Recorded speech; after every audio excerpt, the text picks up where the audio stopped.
নমস্কার, welcome to my channel. সোমাস অ্যারোমাবিন্দের পক্ষ থেকে আমি সোমা বলছি।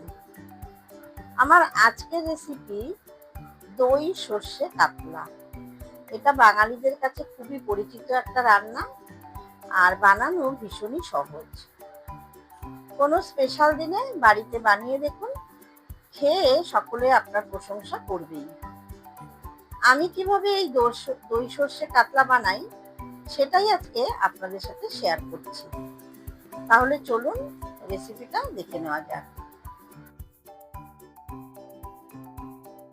দই সর্ষে কাতলা বানানোর জন্য এখানে নিয়েছি কেটে ধুয়ে রাখা 500 গ্রাম কাতলা মাছ।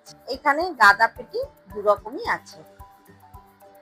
এবারে এর মধ্যে দিয়ে দিচ্ছি হাফ চা চামচ হলুদের গুঁড়ো আর হাফ চামচ লবণ। এবারে লবণ আর হলুদ মাছের গায়ে খুব ভালো করে মাখিয়ে 10 মিনিট রেখে দেব। এইভাবে লবণ হলুদ মাখিয়ে কিছুক্ষণ রেখে দিলে লবণটা মাছের ভেতরে খুব ভালো মতো ঢুকে যায় আর খেতেও ভালো লাগে। মাছটা ম্যারিনেট হতে হতে আমি একটা মশলার পেস্ট তৈরি করে নেব। তার জন্য একটা মিক্সার গ্রাইন্ডারের বাটিতে নিয়ে নিচ্ছি 1 টেবিল চামচ কালো সর্ষে, 1 টেবিল চামচ সাদা সর্ষে, 1 টেবিল চামচ পোস্ত। প্রথমে এগুলো শুকনো অবস্থায় একটু গুঁড়ো করে নিলাম। এবারে এর মধ্যে দিয়ে দিচ্ছি 5টা কাঁচা লঙ্কা, সামান্য একটু জল আর সামান্য একটু লবণ। এবারে এগুলো খুব মিহি করে পেস্ট করে নিলাম। এখন মাছগুলো ভেজে নেব।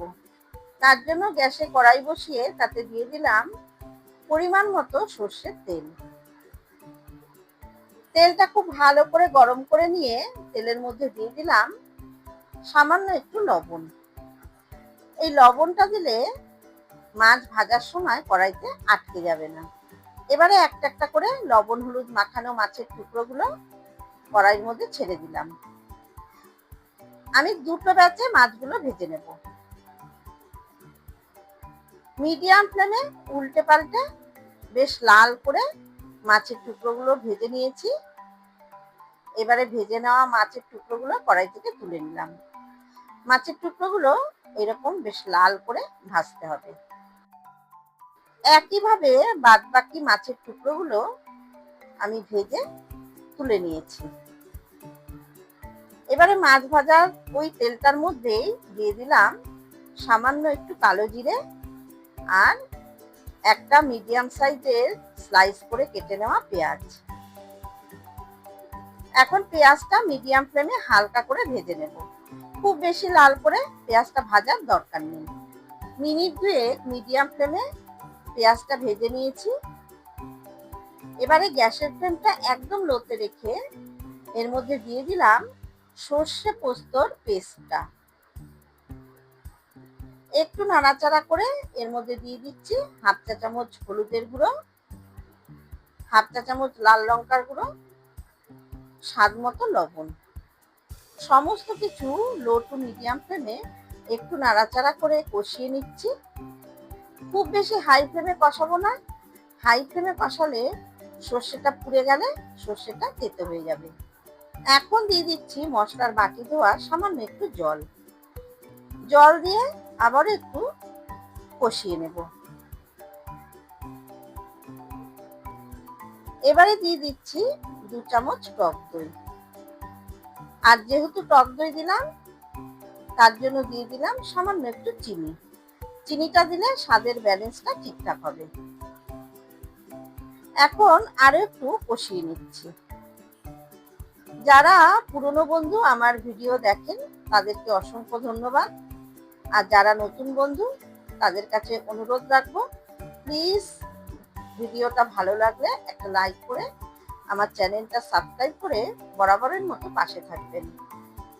মশলা খুব শুকনো করে কষানো না।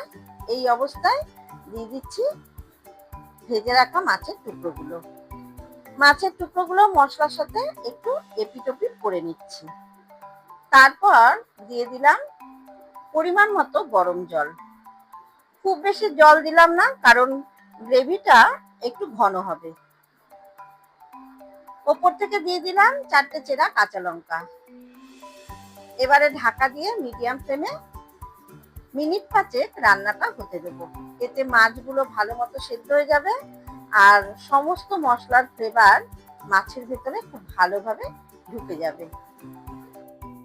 5 মিনিট পর ঢাকা ওপেন করে দিলাম, একটু নাড়াচাড়া করে দিলাম। ঝোলটা বেশ ঘন হয়ে গেছে। এবারে উপর থেকে ছড়িয়ে দিলাম সামান্য একটু ধনেপাতা কুচি। চাইলে আপনারা একটু কাঁচা সর্ষের তেলও দিতে পারেন। এবারে গ্যাসের ফ্লেম অফ করে ঢাকা দিয়ে 5 মিনিট স্ট্যান্ডিং টাইমে রেখে দেব। তৈরি হয়ে গেল দই সর্ষে কাতলা। 5 মিনিট বাদে একটা পাত্রে ঢেলে দিচ্ছি। এই দই সর্ষে কাতলা গরম গরম ভাতের সাথে ভীষণই ভালো লাগে। রেসিপিটা ভালো লাগলে অবশ্যই বাড়িতে ট্রাই করুন, আর কেমন লাগলো কমেন্টের মাধ্যমে জানাবেন। আমার রেসিপিগুলো যদি ভালো লাগে তাহলে অবশ্যই লাইক করবেন, শেয়ার করবেন। আর যারা আমার চ্যানেলে নতুন বন্ধু তাদের কাছে অনুরোধ রাখবো, প্লিজ চ্যানেলটাকে সাবস্ক্রাইব করে পাশে থাকবেন আর বেল আইকনটাতে অবশ্যই ক্লিক করবেন, যাতে আমার সমস্ত নতুন ভিডিওর আপডেট সব থেকে আগে আপনাদের কাছে পৌঁছে যায়। আর প্লিজ ভিডিওটা সম্পূর্ণ দেখবেন। ধন্যবাদ।